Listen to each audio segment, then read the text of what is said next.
20 பல்லு பூண்டு, 2 துண்டு இஞ்சி, 1 ஸ்பூனு ஜீரகம், 1 ஸ்பூன் சோம்பு, அப்புறம் 1/2 டீஸ்பூனு மிளகு இது எல்லாத்தையும் அரைச்சி வச்சுக்கலாம். இங்கே வந்து கடாய் சூடானதும் எண்ணெயில் இந்த கரம் மசாலாலாம் போட்டுட்டு கை நிறைய கருவேப்பிலை போட்டுக்கலாம்.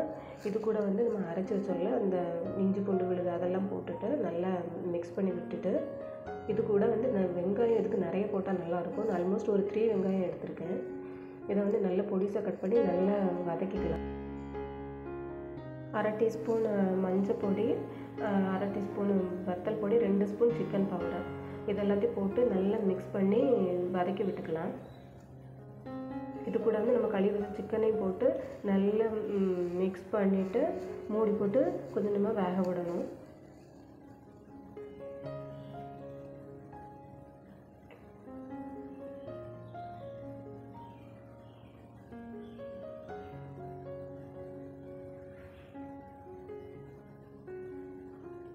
இது கூட ஒரு அரை தக்காளி, ரொம்ப சின்னதாக இருந்ததுன்னா ஒரு தக்காளி இதை போட்டு நல்லா மிக்ஸ் பண்ணி உப்பும் போட்டு நல்லா திரும்பவும் மூடி போட்டு வேக விடலாம்.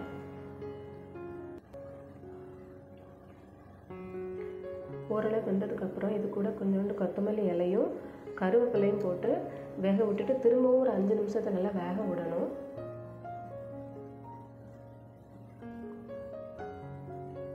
திரும்ப இறக்க போகிறதுக்கு முன்னாடி கொஞ்சோண்டு கொத்தமல்லி இலை போட்டு கிளறி விட்டு இறக்க வேண்டியதான்.